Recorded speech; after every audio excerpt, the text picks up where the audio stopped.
చెప్పండి సార్, పవన్ కళ్యాణ్ అతని రాజకీయం మీద మీ అభిప్రాయం ఏంటి? ఆయనకి రాజకీయ అవగాహన లేదు సార్.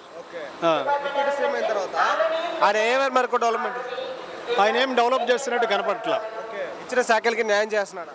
లేదండి, ఇప్పుడు చంద్రబాబు గారు పెద్దోడు కనుక ఇక ఏదో ఆయన కనుసనల్లో ఆయన అడుగుజాడల్లో ముందుకెళ్ళటమే అది. అంటే ఇప్పుడు ఒక విమర్శలు స్టార్ట్ అయ్యాయి. ఆయన విజయ్ గారు ఎప్పుడైతే గెలిచారో అప్పటి నుంచి వైసీపీ ప్రభుత్వం వల్ల ఆయన ట్రోల్ చేస్తున్నారు, విమర్శలు చేస్తున్నారు. దమ్ముంటే సింగిల్గా పోటీ చేసి గెలవని దానికి మీ అభిప్రాయం ఏంటి? అంటే విజయ్ గారు ఒక ప్రత్యేకమైనటువంటి హ్యూమనిస్ట్ అతను. తమిళనాడులో ఈ రోజున దళపతి విజయ్ గారు సీఎం అయ్యాడంటే అతను దమ్ము, ధైర్యము, అతని యొక్క నాలెడ్జి, వాళ్ళ ఫ్యామిలీ బ్యాక్గ్రౌండ్ అంతా కూడా అక్కడ బ్రహ్మాండమైనటువంటి స్థితి ఉంది కనుక ప్రజలు అతను ఆదరించారు. ఆ రోజు మరి ఒక్కడే పోటీ చేశాడు. మరి రాజకీయ పార్టీ ఏర్పాటు చేసినటువంటి అతి తక్కువ సమయంలోనే మరి ఆయన అధికారంలోకి రాగలిగాడు.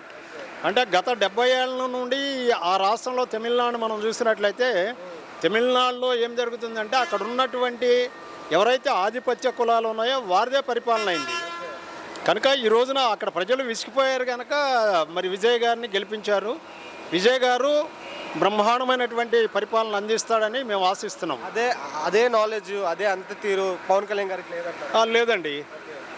అంటే ఇప్పుడు ఇంకొక విమర్శిస్తున్నారు సార్. ఏమంటున్నారంటే పవన్ కళ్యాణ్ గారు గెలిచిన తర్వాత విజయవాడ నుంచి హైదరాబాద్ నుంచి విజయవాడ తిరగడానికి తప్ప ఏం చేయట్లేదు అంటారు. అది నిజం అంటారా? అది మరి ఆయనకే తెలియాలా.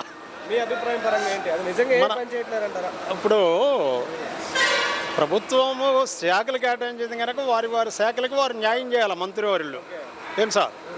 కనుక వాళ్ళు న్యాయం చేసినట్లయితే ఇక్కడ ప్రజలు స్వేచ్ఛగాను ఆనందంగా జీవిస్తారు. సో ఆయన తీసుకున్న శాఖలకి ఆయన న్యాయం చేయట్లేదు అంటున్నారు. ఏమోనండి, మరి కనపడతలేదు. ప్రోగ్రెస్ అవసరం కదండి. ఇప్పుడు ప్రజలకు ప్రోగ్రెస్ కనపడాలా. ఊకనే ఏసీ రూమ్లో కూర్చునే ఏదో ప్రెస్ మీట్లు ఇస్తే సరిపోదు కదా. ఓకే సార్, ఓవరాల్గా పవన్ కళ్యాణ్ గారి గురించి ఒక మాట్లాడింది. ఆయనకి రాజకీయ అవగాహన లేదండి. ఇప్పుడు వ్యక్తి మంచివాడే, అతను వ్యక్తి మంచివాడే కానీ ఆయనకి రాజకీయ అవగాహన లేదు.